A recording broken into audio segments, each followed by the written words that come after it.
Hello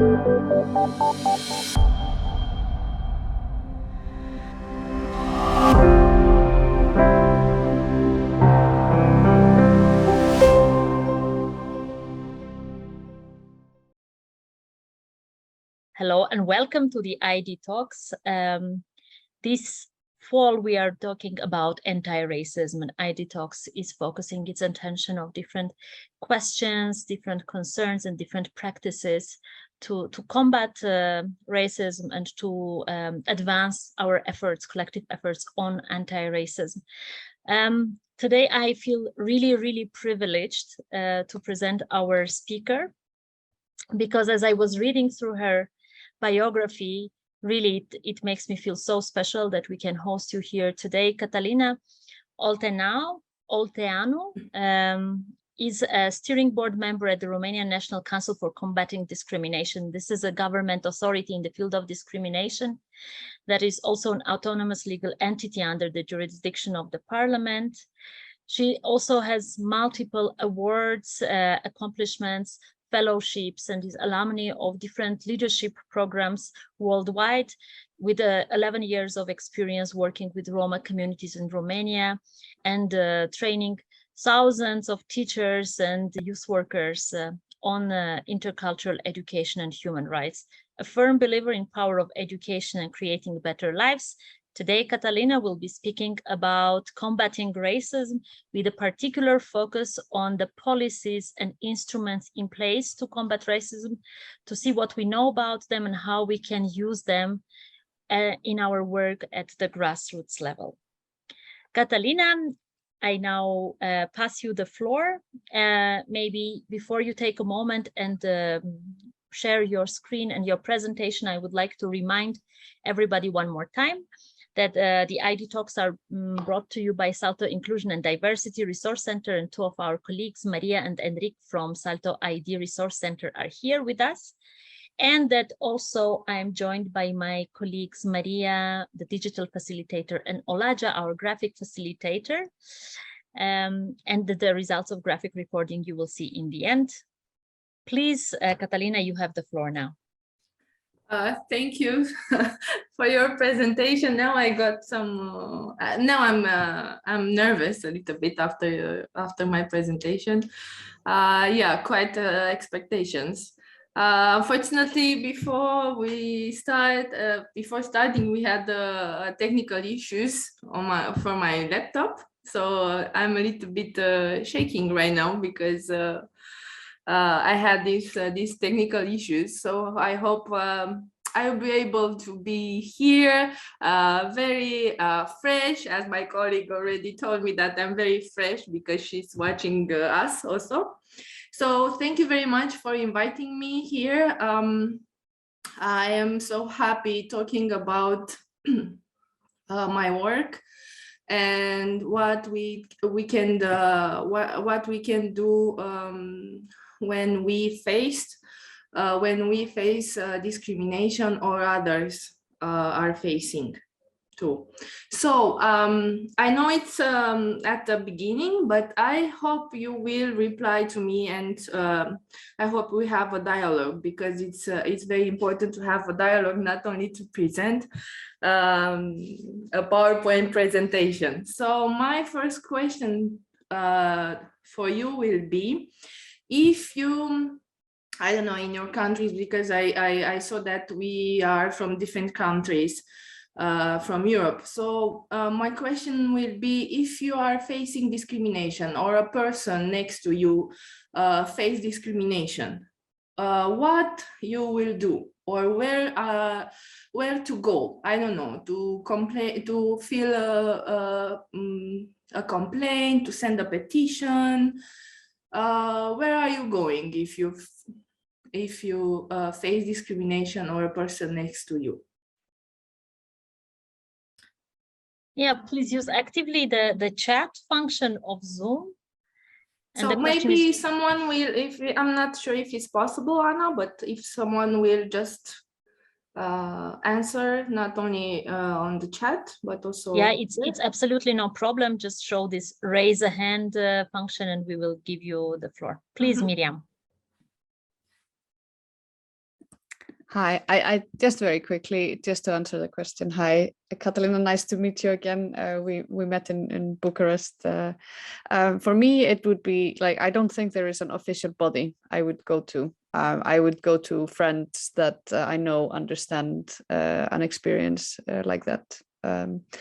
Unfortunately, I don't feel like unfortunately I don't feel like the official bodies in place, like reporting stuff to the police or something, would really have any, like, it would have to be such a vile act for it to be taken seriously. So everyday racism, like, not really. So.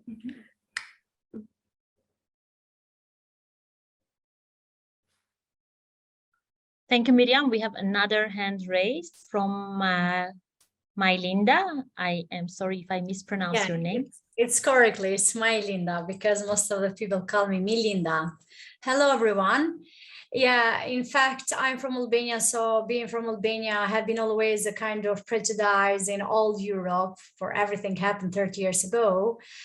But unfortunately still happens. So when I travel, I used to travel a lot. So even, you know, I have return tickets. So probably, I don't know, just I'm going to travel for some days at the border. Always they will be asking a lot of questions to me. Where are you going? Where you are coming here? How much you stay? Even they have on the paper, everything. But the most interesting thing is just the discrimination here in Balkan. For example, I don't come discriminated much if I come in Brussels more than I come in Macedonia, because I have a kind of prejudice that Albanian girl go there just to work in nightclubs or probably as a teacher. And I used to work there in a school, in a Woodrow Wilson High School as a teacher. But still, all the ways when I passed the border, I was the only one to step out from the bus, for example. And this bothers me a lot, but I never raised my voice except once. And I said, what do you want from me? Because I feel offended. So I don't have any criminal, criminal things on my passport, or I don't have any problem. I travel abroad everywhere. What is the problem with you people? Just because you have a prejudice, go there in club nights during the night when they do music and check there. I mean, don't discriminate me at the border all the time. And when I used to travel with my boyfriend, ex-boyfriend, he was from Norway in 2019. I faced this all the time. So we traveled during the Balkan. And I was the only me, I mean, asking all the time about questions and things. Even we said, okay, we are going, we are having this trip together. But he used to pass, but we used to stay there. And I know, not just me felt very bad, but I made him feeling very, very bad being with me. Thank you. Thank you, Mylinda. Okay. We also have a few answers in the chat when people are presenting some bodies, for example, in Finland, that is called Equality Commissioner. So there are some different answers in the chat as well. Okay, thank you so much. My question was very related to my presentation, because I'm gonna share with you some information about national equality bodies at European level and also national institution for human rights, in order to have this in your mind when you will face a discrimination or other person next to you, or at your job, or in the society. Okay. So we will start about the discussion with the European Union legislation framework regarding the human rights. And what is interesting here is that this equality legislation is obligatory to all the EU member states. And the countries has the obligation to respect and apply the EU law and to transpose in their national legislation in order to ensure all the individuals and also the organizations to respect and apply them as well. The first is the Charter of Fundamental Rights of the EU. Is the fundamental document. It's a document that presents the fundamental rights and freedoms in EU, and is divided in 6 chapters. Perhaps you already know about the Charter of Fundamental Rights, and it's divided in 6 chapters: dignity, freedoms, equality, solidarity, citizens' rights, and justice. So this Charter of Fundamental Rights is addressed to, within this Charter of Fundamental Rights, the institutions and bodies of the EU was obliged, or not a recommendation, to create and to develop a national legislation regarding the human rights. And after that, we have the directive regarding race equality directive in 2000. So this is the most important document and directive regarding race and equality at the European level, because it defines direct and indirect discrimination, harassment, positive actions, victimization. And what is interesting, and I think the most important, is that oblige all the member states to set up or design in order to promote equal treatment at the national level, oblige the member state to create the national equality bodies. So the national equality bodies has this, they have this document at the bottom of their institution. They are based on this directive created by the European Union. So we go to the Council of Europe legislation framework, and here we have the first one, and the most important is the European Convention of Human Rights. Already, I think already you know and you heard about this convention. It's adopted by 47 European states.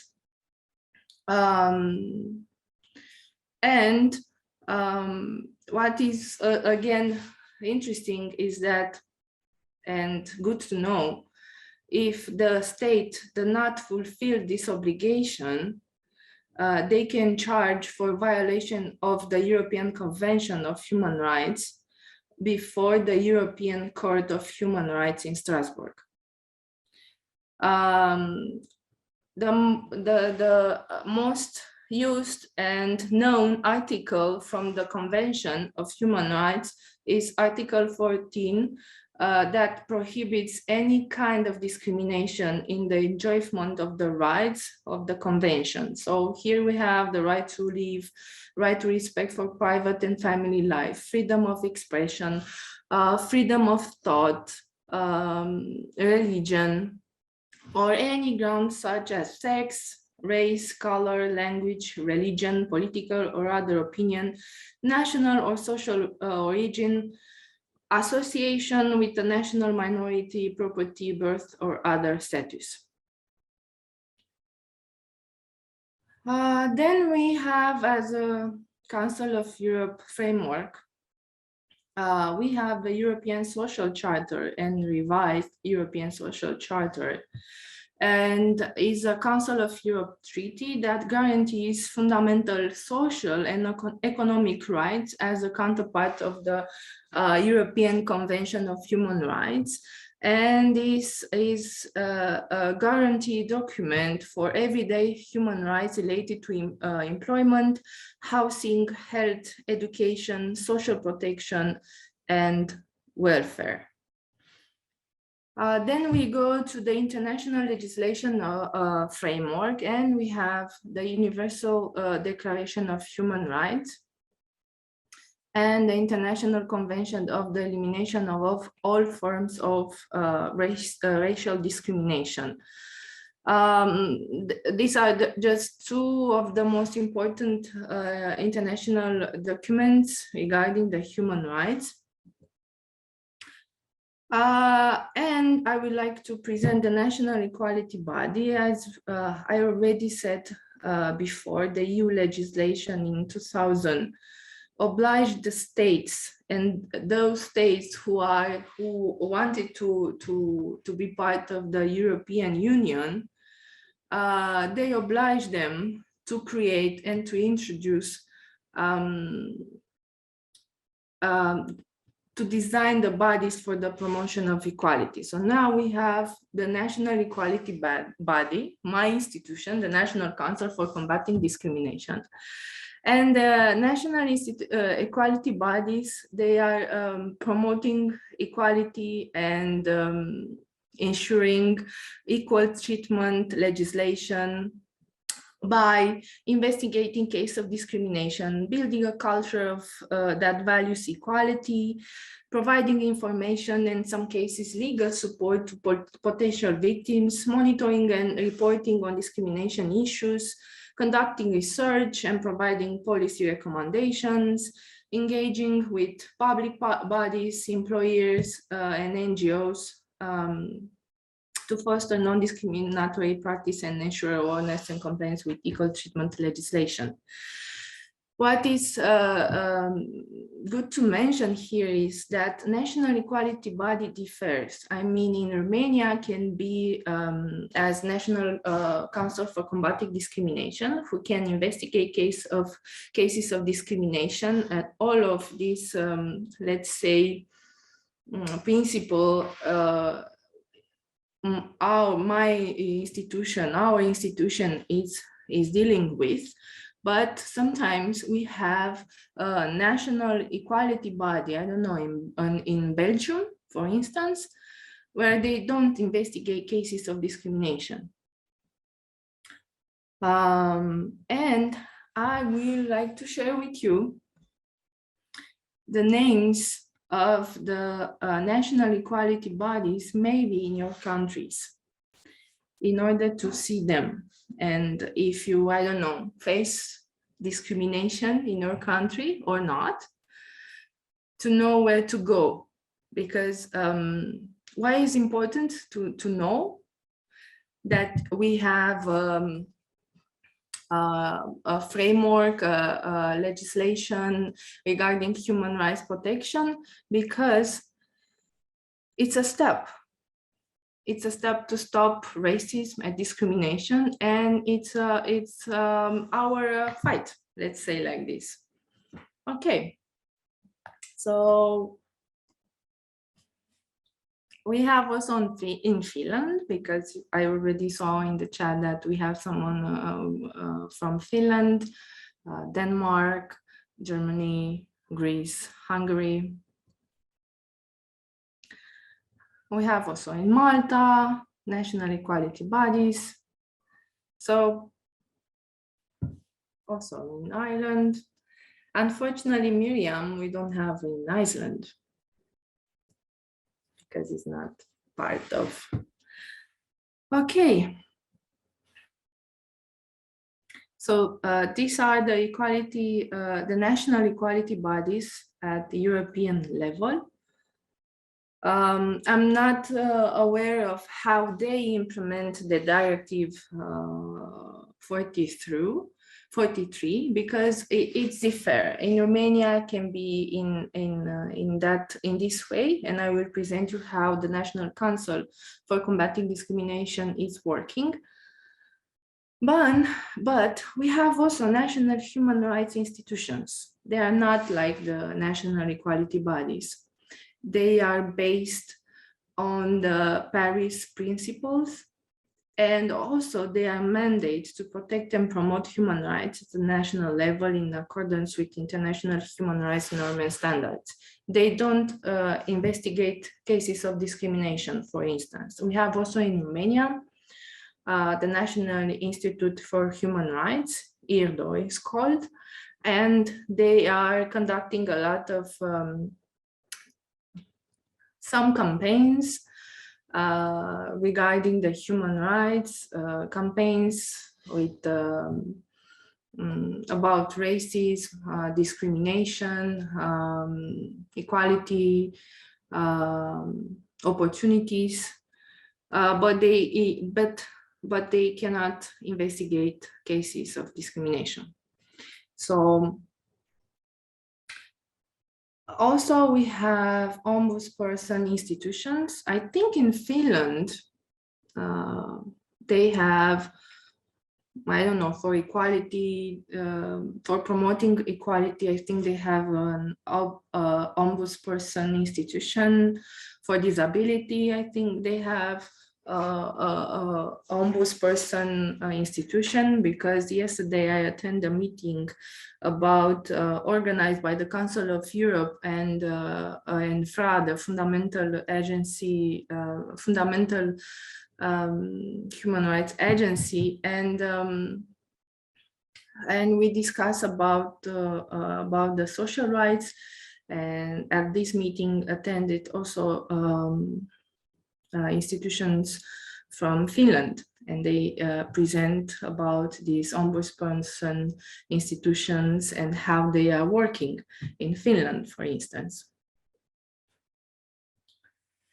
And if you want to find more about European network, about national equality bodies in your country, you can look and search on Equinet. And about European, about the National Institution for Human Rights on NRI, and Fundamental Rights Agency FRA. It's important to look and to see how this work, how these institutions are working in your country. But what is the most important thing is that we have instruments. The EU and the UN create different instruments and tools in order to prevent and to combat discrimination, racism, and all kind of situation that put persons with different characteristics and criterion in different situations, in disadvantageous situations. I will try to share what we are doing at the National Council for Combating Discrimination. For me, it's very easy, and I think it's easier to talk about what we are doing and what we are trying to do. As Anna mentioned at the beginning, we are an autonomous institution, but we are still under the parliament control. And we are investigating cases of discrimination. Is our main purpose in Romania. Also, we are conducting a lot of, we did more in the last years, in the past, I don't know, 10 years. But the pandemic situation was also something new for us, and we didn't know where to stay or what to do. So yeah, was also a difficult situation for our institution, but we receive a lot of complaints, and our number of complaints, I think, increased. Not I think, I know for sure that increased in the last couple of years, mainly after the pandemic situation, after the COVID pandemic situation. We were based in 2002. As a condition for pre-adoration at the European Commission, we wanted to be part of this European family. So they obliged us to create the National Council for Combating Discrimination. And this year we have already 20 years of activity.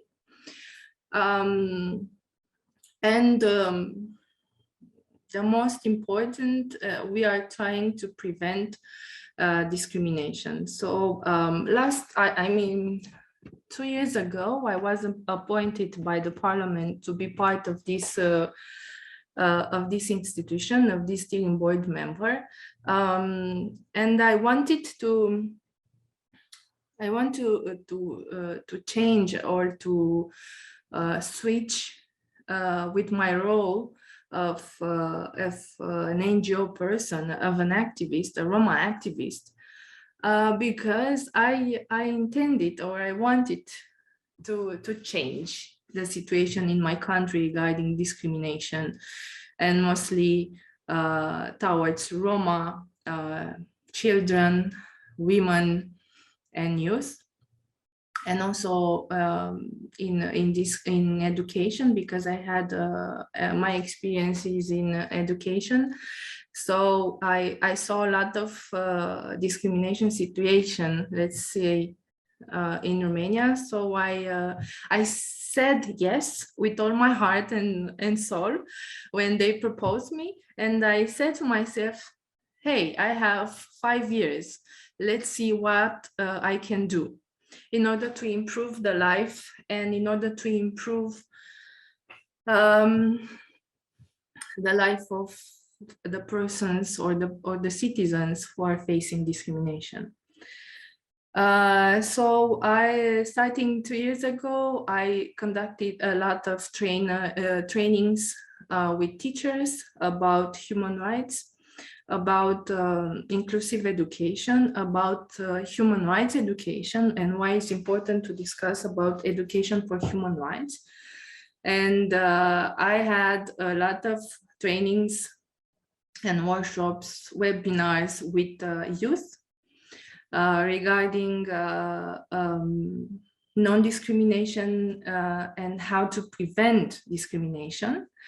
Also, I trained teachers, parents. We had a lot of discussions, and also what I would like to share with you is an interesting situation that we are facing. And yesterday, the lady from FRA, from the Fundamental Agency, told us and shared with us about the underreported cases of discrimination. And I know for sure that also in your country, this situation is happening. Why people are not reporting discrimination? First of all, because they don't know that they have an institution or a body or something that can help them. And the second, or maybe the third, the second, because they are afraid and because of the lack of trust in the public institutions. Because all these kind of institutions that I presented to you, they are public institutions. They are institutions that are, how to say, from the state. So people are the lack of trust in public institution, it's higher, and people are not wanted. They don't want to send petitions, or because they know for sure or not, the institution will help them. So this kind of underreported cases of discrimination, it's very well known when we talk about Roma minority, because of the history maybe, and I will talk more about Romanian cases, because this is where I live and I work for more than 12 years. The Roma minority, they don't have trust in the public institutions because of our history in Romania, and mainly because the Roma were slaves for more than 500 years. So after that, the second war, they were deported also. So this kind of, let's say dialogue, but it's not a dialogue, but let's say this kind of meetings with the public institutions didn't work until now. And people, and Roma people, are afraid to report this kind of discrimination cases, because They don't have trust. And one of my, let's say, role in the institution, because I'm Roma, I'm a Roma woman, is to give a warmly face of our institution and to give them opportunity to report cases, because in all my cases that we are instrumented and we are discussing with my colleagues, because I don't work alone. I have 2 colleagues that they are helping me to investigate different cases of discrimination. And we discuss among us, and we say, and we establish from the beginning when I came to the institution that we have to give them the chance to report cases of discrimination by having a warmly face, by having I don't know, an open door for them and for their request, and to understand that people, that they need time to understand and to be part of this process. So the National Council for Combating Discrimination has an important role in promoting and preventing, I think, in preventing discrimination. And we should work more in preventing discrimination than combating. I'm the fan of preventing, because, and also combating, but the first has to be preventing. I don't want to have a lot of cases at the council for combating discrimination. I don't want them. From my point of view, let's have 0 or 20, because having a lot of complaints about discrimination, showing us that discrimination is a fact, and it's a real fact and a real situation in our society. And all the time I'm using this phrase that human rights is a fairy tale or reality. For someone, can be a fairy tale. Why? Because until, I don't know, a couple of years, or maybe until now, some people, they do not enjoy their rights and freedoms. Because let's face it, and let's be honest, when you are coming from a poor community, when you are coming from a vulnerable group or disadvantaged group, you cannot enjoy your freedoms and rights. And for some people, fairy tale or a public institution to give them right or to investigate the case of discrimination sent it by them, it's a reality. It's becoming a reality. I'm Roma, and I'm a Roma woman. And I was raised by my grandparents, who were Roma too. And I speak Romani language from my house. I learn Romani language at my place. When I went to the school, they saw me as a Roma girl who will end up at the end, I don't know, 14 years old, who will end up getting married. Because stereotypes and prejudice towards Roma are those who are conducting or who are deliver our relations. So they saw me, a little girl, at the age of 14, getting married, and I didn't receive a proper education, because in some schools in Romania, quality segregation, it's a reality. And I didn't receive. And then I went to high school because I wanted to change my life. I wanted to transform my fairy tale in a reality. and to enjoy my freedoms and right. Based on my ethnicity, I faced a lot of discrimination in high school from my teachers and colleagues, mainly from my teachers, because I also was a poor girl coming from a rural area, from poor parents, divorced parents actually, raised by my grandparents. And for them, I wasn't a girl who will succeed in life. So I managed to go to university, and I understand now, I think, that for me was very important to have some friends and to have people who encourage me to go farther. Why I'm telling you this story?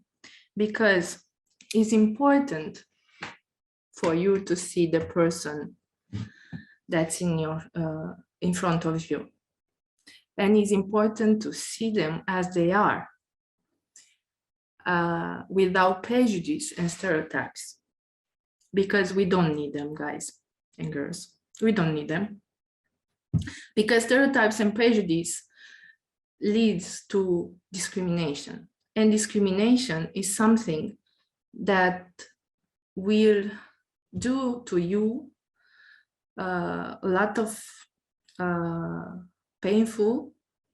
They will give you pain, and sometimes you will choose not the right path for you, but the path that the others already created for you. So I faced discrimination. The rights, the human rights was fairy tale for me, but now I want to create reality and a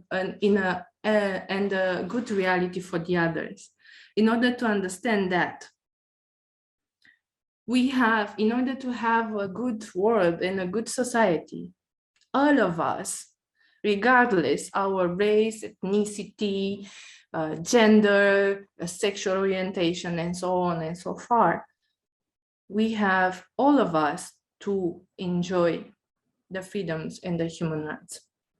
Because we cannot stay today at this webinar and talk about human rights and about enjoyment of them if we know that our people who are not here with us enjoying the human rights and the freedoms and rights based on their characteristics. And what we can do,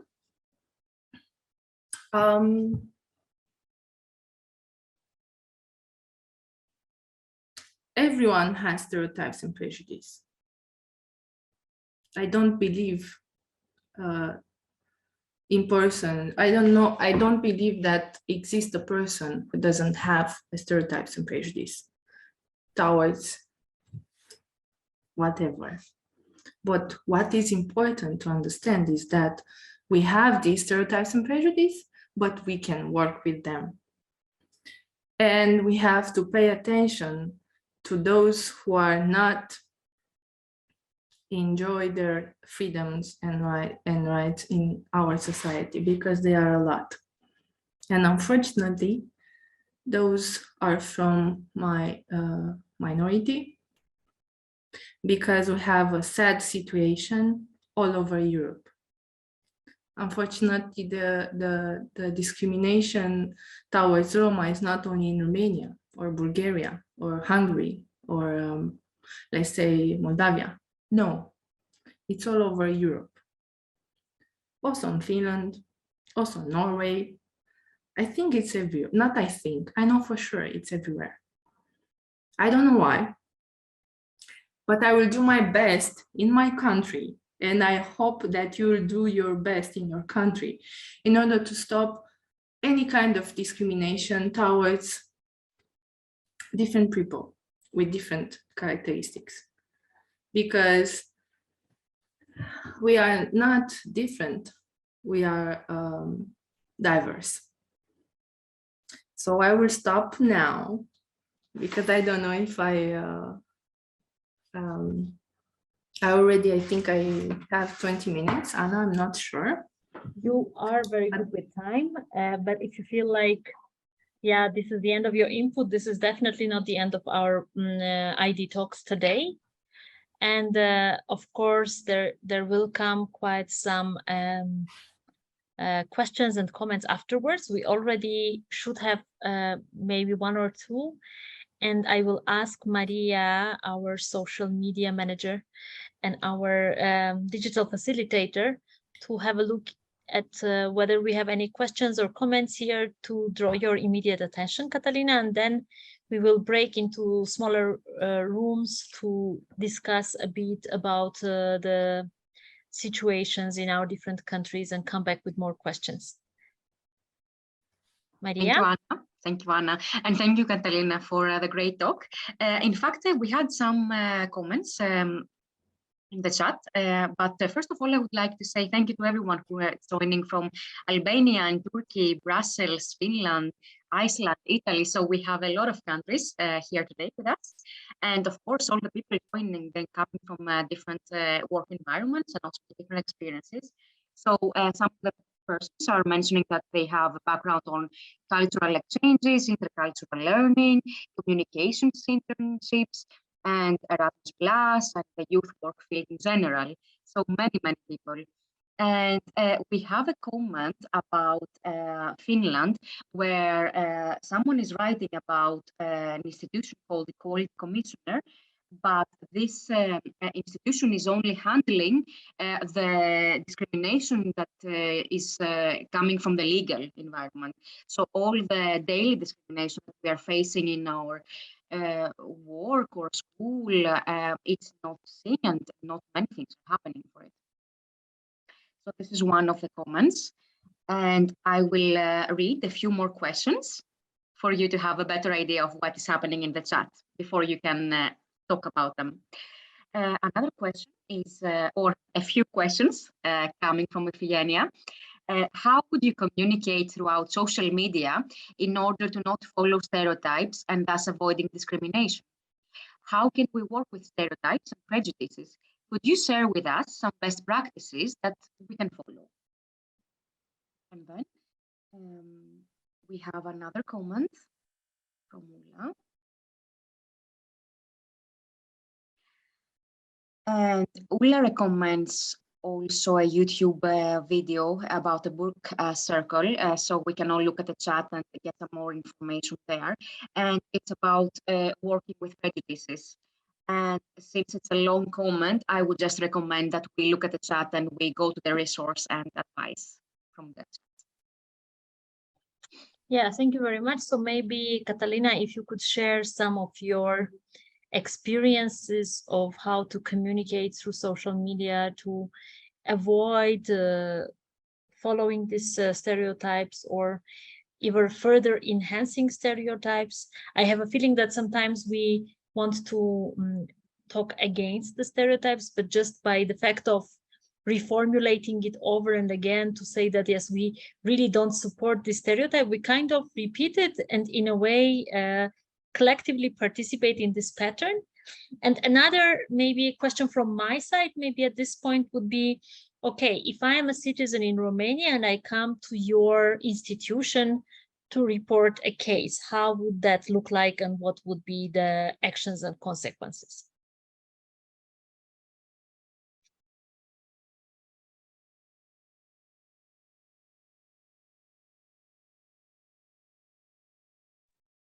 I will go for the question regarding some best practice.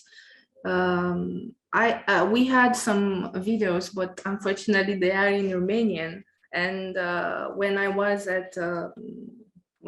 working at the NGO, we created, and I created together with my team, a lot of social media products in order to prevent and also to combat stereotypes and prejudice towards Roma. And we were the first or the second, I don't know for sure, who created a book for children. And those books are every child, every children in Romania. But what is interesting that they have a superhero, a Roma superhero, a girl and a boy with Roma names, because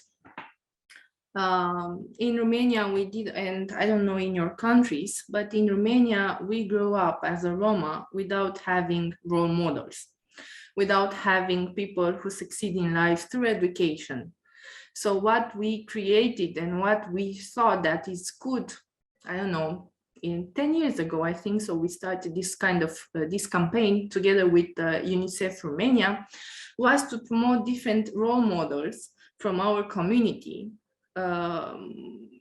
based through education, that they succeed in life. And we promote them through social media with different videos, movies, books, and we together with them we visit around 200 schools all over Romania, and we discuss with children, all the children from one school, doesn't matter the ethnicity, didn't.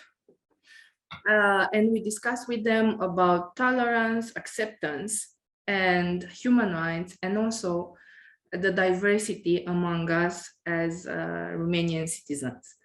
So yeah, in Romanian, unfortunately, we have the book also. I think the book was translated in English by the UNICEF Romania, but I'm not sure that the book, the children book, but I'm not sure that it's free or on the UNICEF website.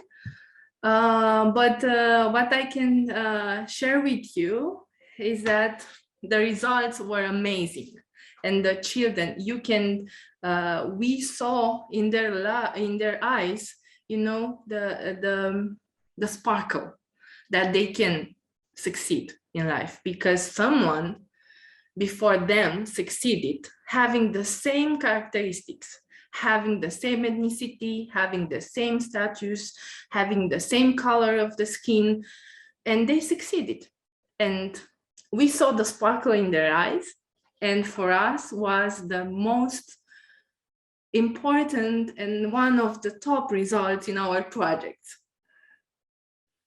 And to come back to your question, Anna, if someone send to us a complaint, a petition, we analyze the complaint.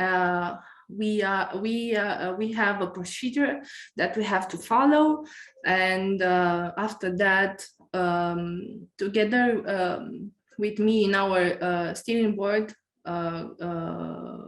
we are 9 members. 9 steering board members, and in our meetings we decide, and based on our legislation, also EU legislation, as I've already showed to you, we decide if it's not or if it is discrimination. So if it's not, it's not, and if it's discrimination, those who are who made discrimination, they can also be, they can pay a fine, and also we can give them recommendation in order to improve. I don't know if it's a public institution or not, if it's a school or it's a place, I don't know, a company that they don't have a procedure regarding the equality between women and men, and we can give them recommendation. This is what we can do when someone is sending us a complaint. Okay, I think if I start asking questions, I will have like 10 more.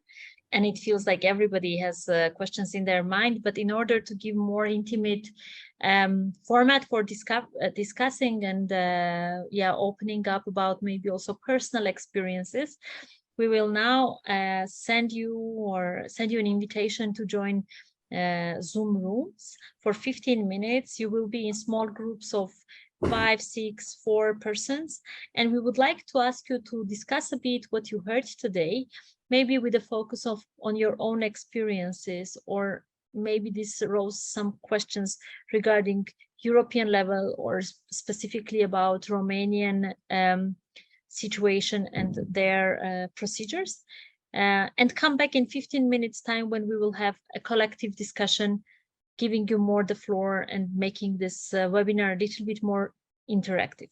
So Maria will now open the Zoom rooms, and if you have a problem joining these Zoom rooms, please stay in the main room and we will help you with joining it. And see you in 15 minutes to discuss more. Okay, there is the question in the chat. Yes, but Linda has the hand, so I believe you are from that group and you could speak on the behalf of the group. Please, you have the floor. In fact, I'm sorry. I would say that I wasn't part of the group because I joined the room 1. I was just a girl there, and I thought we will meet after 15 minutes. So I was just, you know, completing the document here, so we couldn't talk. And I feel sorry about that. So that's okay. I mean, even if you just came back with the questions now, it will be still yeah, of okay course. to come back with the questions now. Yeah, believing that. So I need to make a question, or I need to answer this one to Marina and Jatia? No, you make the questions because we collect the questions and comments for Cătălina to react. And if you have a question, please feel free. And if you don't have a question, okay, thank we you. can I will proceed write it with there. others. Thank you. Okay. Other rooms, do you have any questions or comments that you brought back from your conversation? We'll be happy to hear.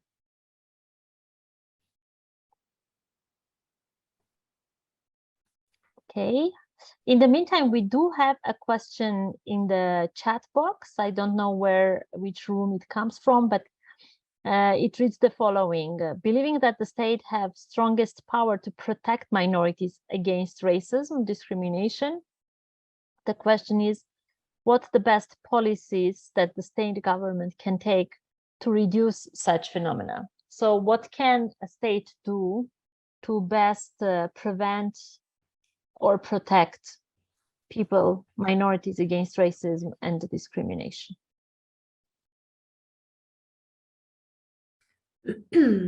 I think states and governments and the institutions, or those who are applying the policies or public policies, I think we have in Romania some good policies.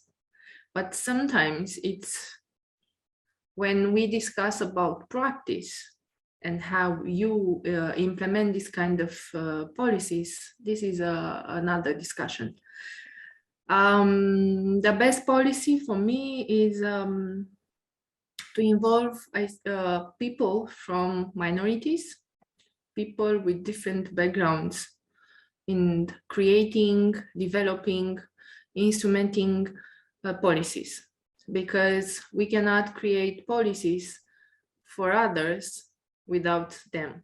So I think the best policy will be, from my point of view, involving people with different backgrounds in those policies, not only as a subject, not only as a beneficiaries, but also those who are creating and developing the policies. Yeah, like this principle of nothing about us without us. Exactly.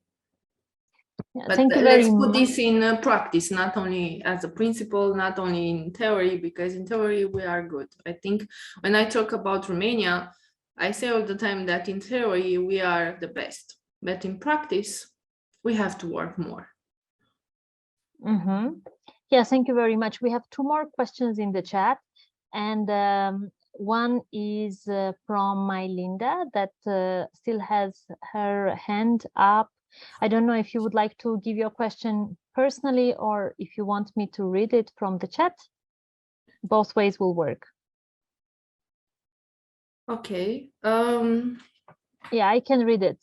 So do you think that Human Rights International, I think that's what was supposed to be written here, law would work better in the future, taking into into consideration the war that is happening now and human rights violations. I would say the wars, because there are unfortunately multiple escalated conflicts throughout Europe and beyond right now. So what is your take on the situation now, and whether you still have faith in the international legal system? Wow, it's a very tough question, and a question that needs time to think about it, because about war and what is happening at our border, because we're, as Romanians, we are very close to the borders, and I think it's something that we needed. Yeah, I work there and I give some help as a volunteer with Roma refugees, and also I saw a lot of discrimination regarding Roma refugees in Romania. So we have to have faith that the law will apply for everyone. Mm-hmm. Yeah, thank you very much. I think this is a question that is also quite emotional, because it's not just groups of people we're talking about, but about individual fate of individual people. So thank you very much, and also for your work that you do professionally and also voluntarily. There is another really a request from Romania, asking you, Cătălina, to share with us a case of discrimination against a Roma woman, because this is a case of double discrimination against a person as a woman and as a Roma also. Do you have anything that comes to your mind? And of course, you did tell a bit your story as a Roma girl, but maybe if there is something else that you would like to share, another story, we will be very happy to hear. Yeah, thank you for the question. Yeah, it's something that people with different backgrounds face it, as a Roma or as a woman or a different religion or something. It's double discriminated.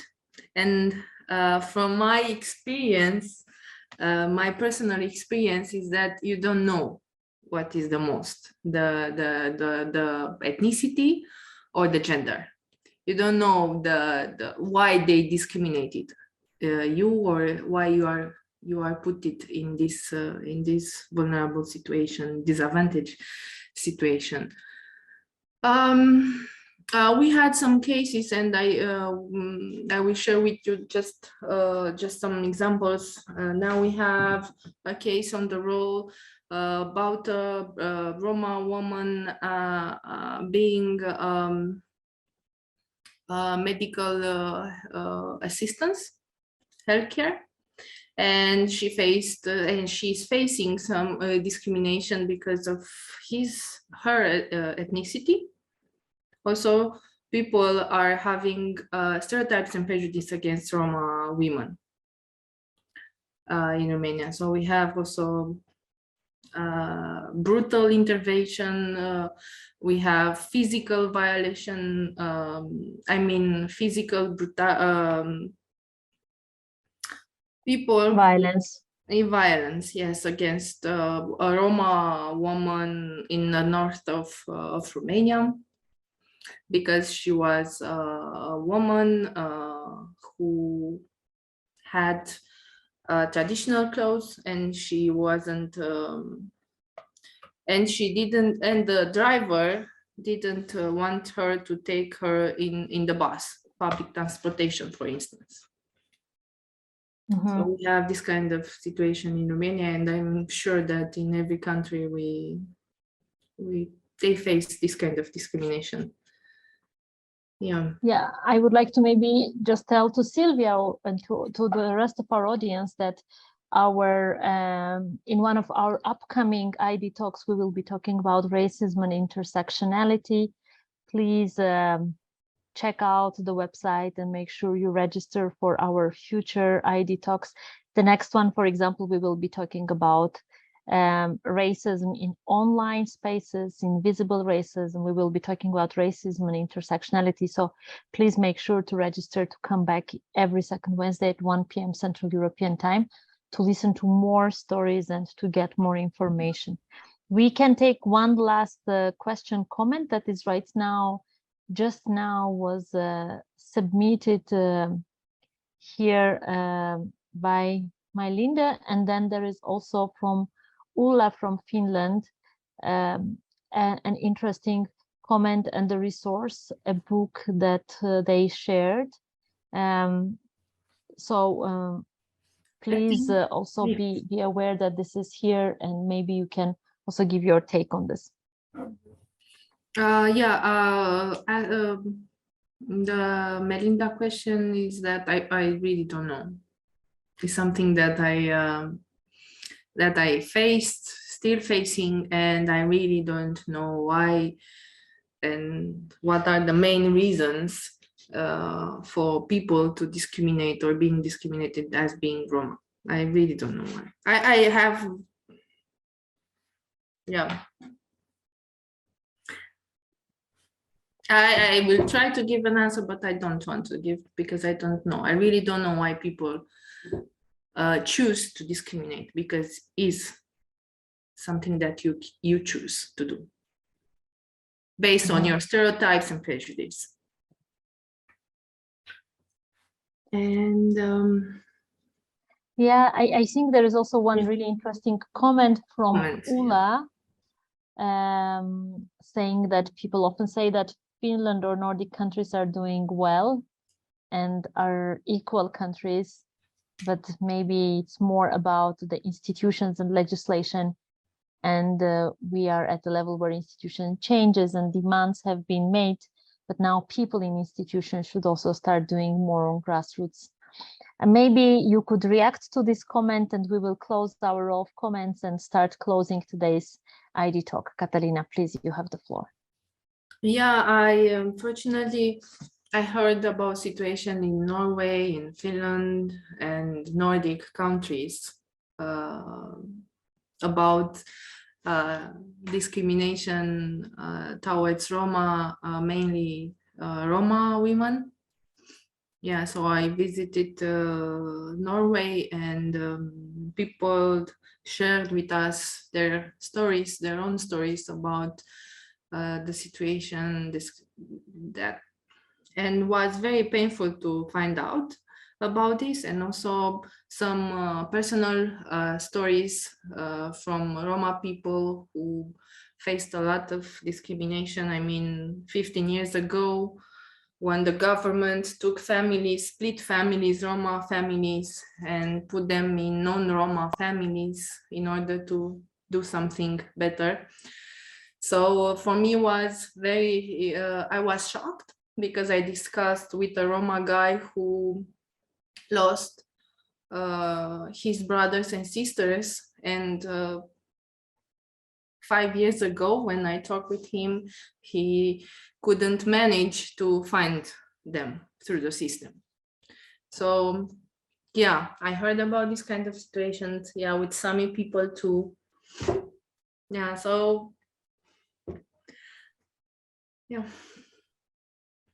Thank you very much for the comments and recommendations, and I'm very, very happy that we share together, and unfortunately I think the time is already Yes, we are running a little bit low on time, but that's okay. I think it only shows that the topic is very relevant and very interesting to our participants. Now, before we close off and finish today's ID talk, one little request is that we would like to hear your opinions and your feedback about today's session. Maybe if you could write just a couple of words in the chat describing your experience of today's webinar, we'll be very thankful. At the same time, it came the moment when we will pass the floor to Olaja, our graphic facilitator, who has been depicting moments from both the input of Cătălina, but also your questions and comments. And yeah, it's the moment when we reveal the magic. Olaja, please, you have the floor. Thank you very much. You will have my screen shared in a moment. Can you give me a sign when you see it? So I know it's Yes, live. we see it now. All right, super. Yeah, so this is the first draft of the graphic recording that, as usual, you will get in a few days. And today with Cătălina, we were taking a look at all the levels of support mechanisms and support institutions when it comes to where to turn in cases of discrimination and what resources do we have around us as citizens. So we went through many different levels: European Union, Council of Europe, international frameworks, and then national. There are quite a lot, actually, even though the situation is quite dependent or quite different in the different countries. We still have different committees, councils that are there waiting for requests and that do have the tools and do have the capacity to bring relief to cases that we can see and that we perhaps see every day. So here we have a little snapshot. And as I said earlier, we will have the enhanced version coming to your mailboxes in a few days. Yeah, thank you, Olaja. Amazing as always. And I just don't know how somebody's brain can listen and create this at the same time. So thank you very much for your work. I would like to say the biggest thank of today to Cătălina for sharing both the legal, institutional perspective and also bringing in your personal story, because I think it's very brave, but also very inspiring to share your story, your struggle. After all, it's humans behind institutions that make the change. So thank you very much for your presentation, for bringing in your perspective. And thank you very much to our audience that was here till the very last moment and even a minute longer than expected. I would like to tell you that we still have 3 more webinars in this series of idtalks. Let's talk about anti-racism this season still. So join us every second Wednesday, 1 p.m. Central European time, and we will continue conversation.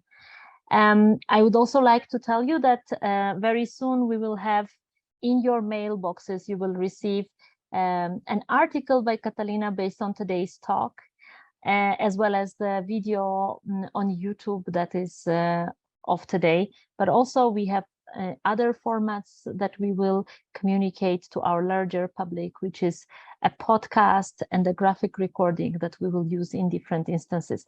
So please stay tuned, continue following SALTO Inclusion and Diversity social media channels, and we will come back to you in 2 weeks. Thank you very much, Cătălina. Thank you very much, everybody that was following our idtalks today. Bye-bye.